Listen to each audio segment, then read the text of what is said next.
Замечательный логопед высшей квалификационной категории. Да ты такой, да ты сякой, да я тебе объясняю, у тебя не получается. 3 года уже у ребенка в активном словаре около 1000 слов. В каком возрасте стоит обратиться к логопеду, если мы слышим, что ребенок не выговаривает эти звуки? И если он вам говорит, что у меня пульс 10 дней, бегите от этого специалиста. Это уже не специалист. Здравствуйте, друзья! Уверена, многие из вас в последние месяцы из-за пандемии максимально ушли в формат онлайн. Школы и детские сады были закрыты, и мы максимально старались компенсировать это какими-то онлайн-ресурсами, программами или видеоуроками. Так вот, что касается видео, на YouTube, оказывается, есть огромное количество видеороликов, с помощью которых родителям обещают помочь исправить определенные дефекты речи. Возможно ли на самом деле с помощью дистанционных методов решить проблемы произношения?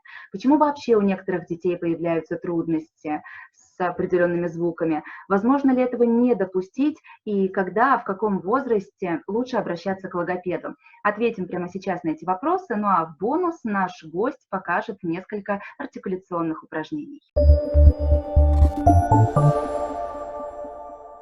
Сегодня у нас в гостях потрясающая женщина, замечательный логопед высшей квалификационной категории. Это Татьяна Александровна Вова. Здравствуйте. Здравствуйте, Дарья. Очень рада вас видеть и слышать.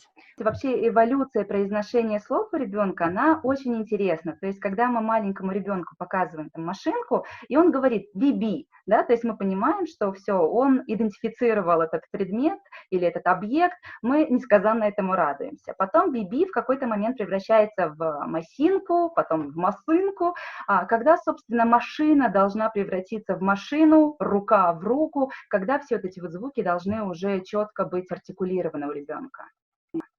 Хороший вопрос. Ну, давайте начнем с того, что наша речь – это очень сложный механизм. Каждый ребенок осваивает ее в разные сроки, сталкивается с какими-то трудностями и преодолевает их. Но некоторым детям не удается справиться с ними самостоятельно. Ну, давайте вот начнем, скажем, с того, что вот биби. Пока появится у ребенка биби, родитель, который непосредственно занимается с ребеночком, он это слово повторит, может быть, 800 раз. Это мы просто не понимаем, а мы с ребеночком играем, говорим, вот машинка, биби, биби. Ребеночек прослушивает это слово, переваривает его, а потом только нам через какое-то время выдаст это слово, и мы будем, конечно, очень этому рады. От момента рождения речь у нас формируется, и до 5 лет это как бы вот физиология. Вот все-таки есть, наверное, определенные звуки, которые очень часто, да, у детей не получается произнести. Р, С, Ш, Л. И вот родители очень часто обращают на это внимание, хотя могут быть там и другие какие-то проблемы, которые мы иногда не замечаем. В каком возрасте стоит обратиться к логопеду, если мы слышим, что ребенок не выговаривает эти звуки? Потому что вот в интернете, допустим, и советчики, которые вокруг находятся, они очень противоречивые дают рекомендации. Кто-то говорит, там в 2 года бегите скорее к логопеду, пока не поздно, а кто-то говорит, что и в 8 лет, да вы не паникуйте, все это само собой наладится. Кого слушать? Когда мы говорим, что должен ребенок или не должен уметь в том или ином возрасте, то все равно ориентируемся на понятие такое, как нормы. Их никто не отменял, когда что появляется. Вот наш ребеночек родился, он уже издает какие-то звуки, кряхтит, например, да. Дальше в 3 месяца у ребеночка появляется гуление, потом идет лепет. Это же все не просто так, потому что мы контактируем с ребеночком, произносим какие-то звуки, стараемся в этот период очень эмоционально, по-доброму с ребеночком разговаривать, чтобы он слышал эту положительную интонацию, эмоциональные восклицания наши. И также стараемся с ним агу, агы, гых, гых. Вот это вот первые звуки, которые издает наш младенец. Мы радуемся им, что у ребеночка это есть. Лепет это уже, вот как вы сказали, биби, аф, там папа, мама, первые слоги появляются у ребенка. А вот то, что вы говорите, что там вот некоторые родители говорят, что не надо обращаться, не надо переживать, уже когда ребеночек не издает кряхтения, нету периода гуления, нету лепета, уже здесь уже дается нам такой звоночек, что что-то не так с нашим ребенком, что где-то идет какое-то нарушение развития речи. Ну, я также еще скажу, что речь это очень индивидуально для каждого ребенка, да, что у каждого в разные периоды она появляется, даже тоже буление, кряхтение, но все равно здесь даже когда мама кормит ребеночка, и если ребенок не может сосать, не может глотать пищу, это уже тоже говорит о каком-то нарушении. Здесь можно прогнозировать, что у ребенка может быть дизартрия. А если ребеночек при глотании глотает, и пища выходит или через носик у него, или что-то, то здесь, как в простонародье говорят, может быть волчья пасть у ребенка. Здесь, конечно, уже нужно с младенчества обратиться к Татьяна, специалисту. вы мне до эфира еще сказали, что в 4 года желательно обращаться к логопеду, если наблюдаются проблемы со звуками «з» и «с». В 5 лет, если есть дефекты произношения «ж», «ш», «щ», «р» и «л». При тяжелых нарушениях, разумеется, стоит обращаться гораздо раньше. Ну а какие еще речевые нормы существуют? В году ребенок в своем обиходе уже имеет 10-15 слов. Мама, папа, баба. Но мальчики в своем развитии, они немножечко отстают от девочек. Здесь как бы, ну, на 3-4 месяца. Но это, я говорю, это тоже все индивидуально. Это не то, что вот так это для всех. Нет. Затем в году ребенок уже имеет, что вот наблюдательная мама, да, например, она заметит, что в 8 месяцев ее малыш уже подражает каким-то звукам, как мы уже говорили, аф, би. Желательно вот в этом возрасте мамам уже вести дневник, не то, что там физиологические, какие у него были, что он там головку стал держать, а записывать вот эти вот речевые развития ребенка. Если родители, конечно, что-то тревожит, настораживает, если выпал период гуления или еще что-то, и какой звук, когда появился, после чего он опять пропал, конечно, вот эти бы помогли бы в дальнейшем. И если этого нету, то, конечно, нужно обратиться опять к специалисту, лор-врач, детский невропатолог, неонатолог, педиатр и, конечно, логопед. У нас раньше логопеды были даже в роддомах, которые обследовали детишек. В 2 года, что это ко 2-му году жизни у ребенка появляется, у него уже есть слова, понятия, что это стол, это ручка. И появляются глаголы повелительного наклонения. Иди, возьми, дай. Уже ребеночек может составить простое предложение. Мама, дай кису, дай мяч. Вот такие вот к 2 годам, и уже активный словарь здесь увеличивается до 100-300 слов у ребеночка. В 3 года уже у ребенка в активном словаре около 1000 слов должно быть. И при этом ребеночек может дать адекватный ответ на вопрос. В 4 года ребенок уже может правильно повторить слова, например, сложность слоговой структуры из 4 слов за взрослым, уже осваивает такие категории, как большой, маленький, много, мало. А к 4 годам у ребенка уже должно быть накоплено в словаре его около 2000 слов. И здесь уже ребеночек делает гораздо меньше грамматических ошибок. Ну, также могут еще быть нарушены такие звуки, как верхнеязычные мы их называем. Это ш, ж, ч, щ, ч. Соноры, конечно, могут отсутствовать, релы, это физиология у нас. А вот звуки с, д уже ребеночек должен произносить чисто и четко. Например, сок, носок, губы, коза. И хочу также сказать, чтобы родители помнили, что речь вашего ребенка, она будет отражать, ну, будет отражением вашей речи. Как вы говорите, так говорит ваш ребенок. Пожалуйста, мамочки, ни в коем случае не сюсюкайте с ребенком. От момента рождения, я понимаю, маленький, хорошенький, такой вот прям хочется с ним усю-сю-сю-сю. Ну, вы выйдете в другую комнату, поусюсюкайте, а к своему ребенку вернитесь уже с нормальной, красивой и правильной речью. К 5 годам ребенок уже чисто говорить должен вообще все слова, не должно быть никаких грамматических ошибок у ребенка. Он уже строит правильно предложение, и, что самое интересное, он уже может даже заметить ошибки в речи другого человека и даже может их уже исправить, сделать нам замечание, что мы неправильно говорим. Так что вот так вот, это уже ближе к 5-6 годам подходит.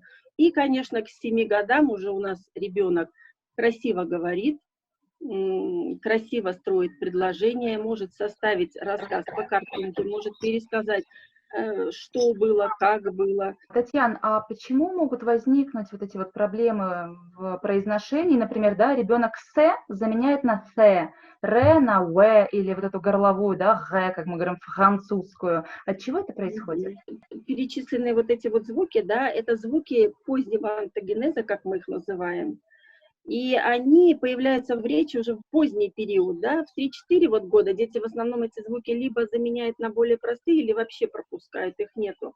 А к 5 лет ребенку уже доступны более тонкие движения артикуляционного аппарата, и он способен как бы дифференцировать органы нашего речевого аппарата и производить уже точные движения и называть эти звуки. Бывает, ну, такая у нас механическая дислалия, когда просто ребеночку нужно показать правильную артикуляцию данного звука. Если это несложное нарушение, то ребенок это сразу улавливает с первого раза. Получается, что звук поставлен, он понял, где должен находиться язычок, в каком положении, какая поза у язычка. И у него звук сразу получается. Но здесь хочу оговориться, что если звук даже получился сразу, то период автоматизации этого звука в речи – это очень сложный период. И одним-двум там занятиями это не обойтись. И вот здесь я хочу еще сказать, милые мамочки, когда вы идете к логопеду, и логопед вам говорит, что у нас курс лечения, нету в логопедии курса лечения. Мы не врачи, мы не лечим, мы не назначаем лекарств. Мы исправляем речь. Мы учим ребенка правильно говорить. Здесь, если он вам говорит, что у меня курс 10 дней, бегите от этого специалиста. Это уже не специалист. Мы не можем за 10 дней поставить звук мы можем, но автоматизировать его в речь ну никак не получится. В моей практике был единственный такой ребеночек, ему было уже 6 лет, они пришли за консультацией, что у него не было звука «р». Но остальные звуки он проговаривал прекрасно. Мы с ним позанимались буквально, вот одно занятие, ребенок понял, где стоит звук «р», и вот, ну, это просто, наверное, был какой-то феномен ребенка, что и они больше не пришли на занятия, сразу ушел счастливый, зарычал его язычок, и главное, в словах он тоже стал быстро как бы адаптироваться и произносить этот звук. К 4 годам звук «с», «з», они уже должны быть. Ну, если их не появилось, этих звуков, да, то, конечно, можно обратиться к логопеду. Может быть, просто ребенок не знает, как поставить правильно язычок, называется артикуляция, профиль согласного звука, да, у нас называется профили звуков. Профиль — это значит, в каком положении должен находиться язычок, какие движения он должен скоординированно выполнять, и получается данный звук, да, вот, например, звук «с», давайте объясню, что нам для этого нужно. Это язычок должен быть в форме лопаточки. Здесь мы делаем с ребенком определенные артикуляционные упражнения, комплекс упражнений для звука «с», так давайте его назовем. Здесь упражнение лопаточка. Конечно, ребенку нужно объяснить, что это за лопаточка, как ее выполнять. Здесь можно сказку придумать, что жил-был язычок в домике. Вот он там спит в своей кроватке. Откройте ротик, посмотрите. Вот, видите, он не шевелится, спит. Вот это вот. А теперь давай высунем язычок, положи его на нижние зубки. Вот, давай, только не шевелим. Вот это вот уже получается лопаточка. Язычок похож на лопаточку. Или мы уже говорим блинчик. Да, с чем-то ассоциируем это упражнение. Дальше мы говорим, давай, теперь подуем на кончик языка. Дуем на кончик языка, не убирая его вовнутрь. Потом говорим, давай, убери язычок и подуй в нижние зубки. Только губки должны... забыла еще сказать, что здесь обязательно упражнение улыбочка. Растяни губки в улыбочку, зубки сближены слегка.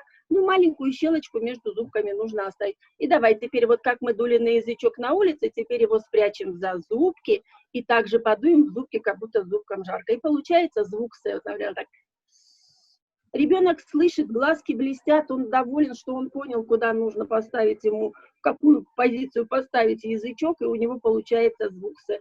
А дальше идет, конечно, очень кропотливая такая работа, от которой дети очень быстро устают, ну, можно сказать, нудная, но она нужна, без нее никуда не денешься. Это автоматизация звука. Сначала мы отрабатываем в слогах, затем в словах отрабатываем, потом во фразах, в словосочетаниях, во фразах, и потом в коротких текстах, скороговорочках, чистоговорках. и уже потом во фразовой речи.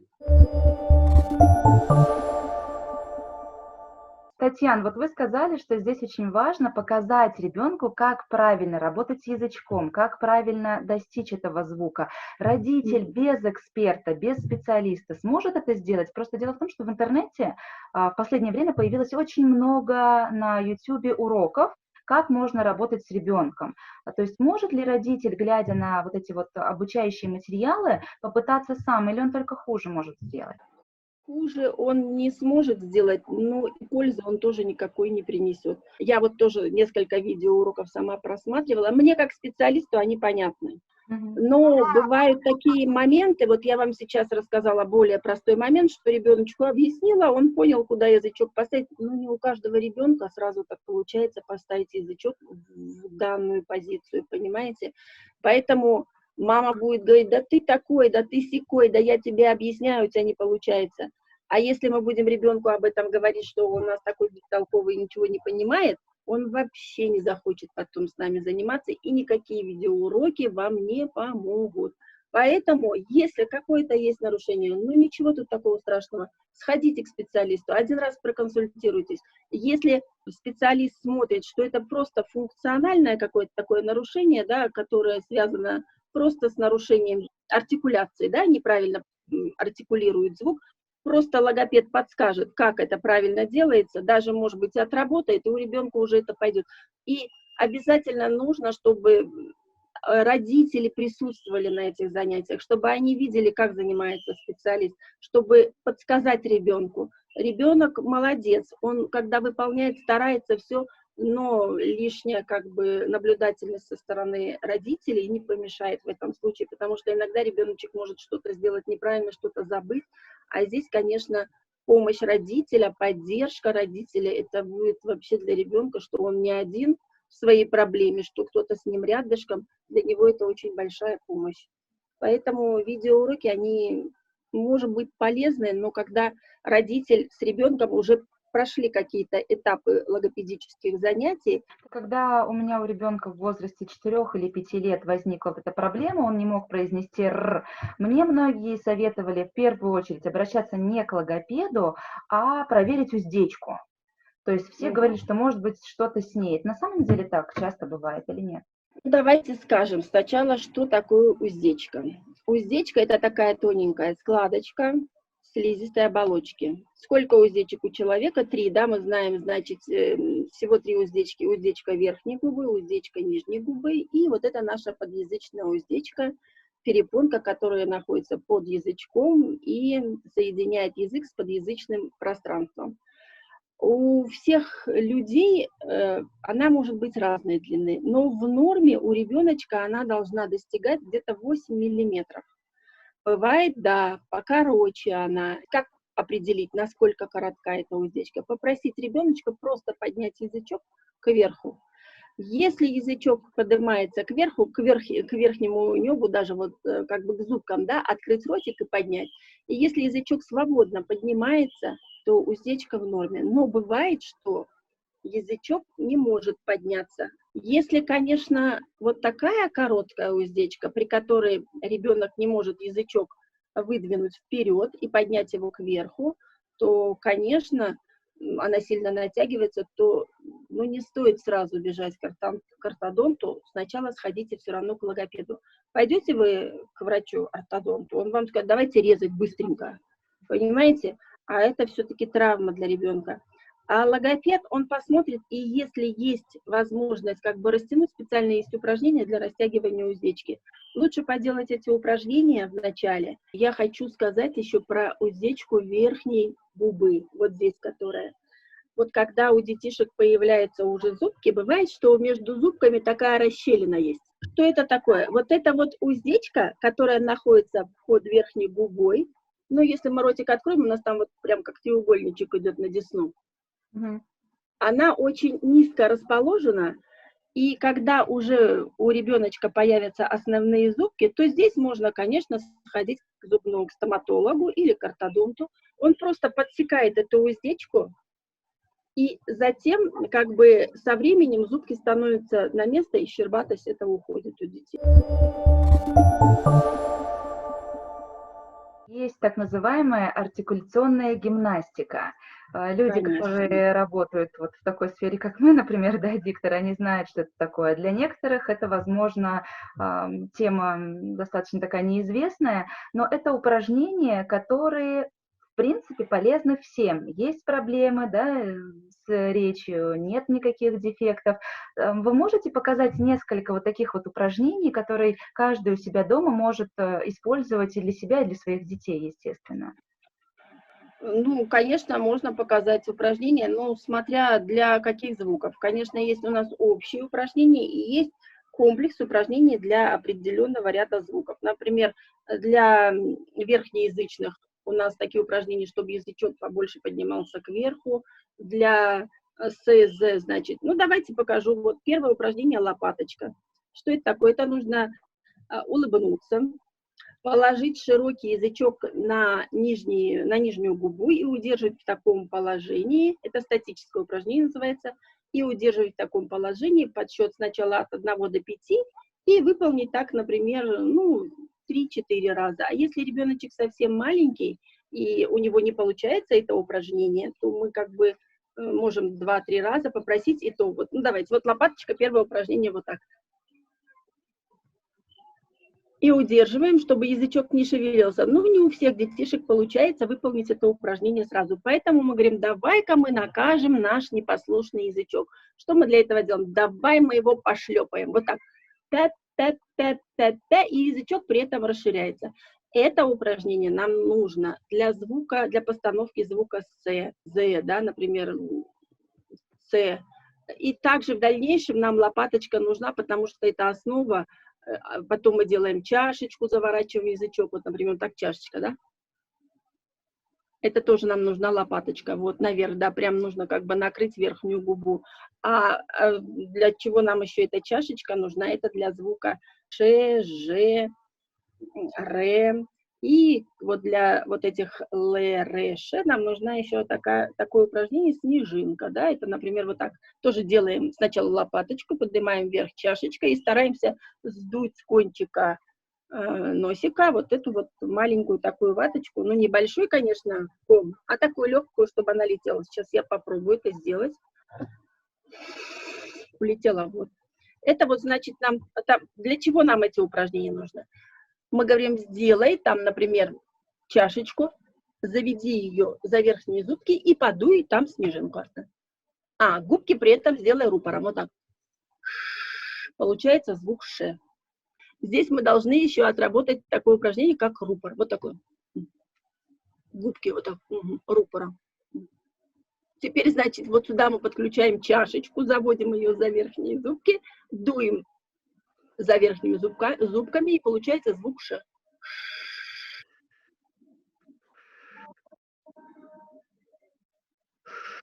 Я бы в жизни не подумала, как я все это произношу. Потому что мы ее произносим на автомате, и мы уже не задумываемся. А здесь вот смотрите, чтобы сказать звук Ш, мы должны, значит, уметь делать сначала рупор сделать, затем чашечку, затем ее завести и там подуть снежинку. Вот посмотрите, сколько движений должен выполнить наш язычок, да? Ну, давайте вот любимый звук Р. Вот, звук Р любимый. Здесь мы должны сделать зубки заборчиком растянуть, вот так губки. Между зубками остается расстояние где-то в сантиметр. Опять в форме чашечки поднять язычок к верхним альвеолкам. Здесь мы подключаем упражнение барабанчик или дятел. Так, стучим кончиком язычка по верхним альвеолкам, так, ды-ды-ды-ды-ды-ды-ды, и дуем нашу любимую снежинку. Ды-ды-ды-ды-дррррррр. Вот видите, тоже знают, что такое альвеолы. Ну, мы в процессе это все им объясняем. Мы говорим бугорки. Вот там вот еще не все дети могут нащупать эти бугорки. Показываем им специально, берем какой-то зонтик, показываем или чем-то, да, и говорим, вот давай язычком проведи, там есть какие-то вот такие неровности, бугорочки, вот по ним постучи. Вот как-то. Так, следующее упражнение, значит, это лопатка. Ну, первое упражнение, я его называю улыбочка-поцелуйчик, или можно назвать тоже улыбка, кто говорит трубочка, кто слоник. Это губки растянуть в улыбочку, а затем поцелуй маму. Так, когда говоришь, дети, ну, охотнее выполняют, чем трубочку, да. Вот это вот первое такое упражнение, это на развитие мимических мышц, да, которые и для дикции они хороши. Вы, наверное, тоже такие упражнения выполняете. Следующее упражнение – заборчик рупорта. Уже, значит, нужно открыть ротик, зубки сомкнуты обязательно, делаем вот такое упражнение. Потом следующее упражнение – окошко. Вот, ну, это опять возвращаемся к нашей сказке и говорим, вот наш язычок живет в домике, вот он поспал, давай откроем окошко, впустим свежий воздух. И, значит, сделать вот это упражнение рупор, и от рупора открываем, закрываем ротик. На щелкунчика похоже. Ну да, или можно щелкунчик. Здесь уже от фантазии родителей зависит. Например, на примерах сказок, какие дети любят, каких героев любят. Здесь можно вот совсем ассоциировать, с чем вам нравится. Дальше, значит, давай пошлепаем губками. И вот так вот сквозняк, ветер налетел, все так или лошадку давай остановим, как кому нравится, да. И это у нас, значит, статические, динамические. Когда уже динамические, это значит, когда язычок начинает вот вверх, вниз, там вот эти движения. Давайте качельку, да, например, вытащить язычок, нужно высунуть и поднять его кверху, к низу. А ротик при этом должен находиться на одном месте. Да, ротик не должен шевелиться, вот так.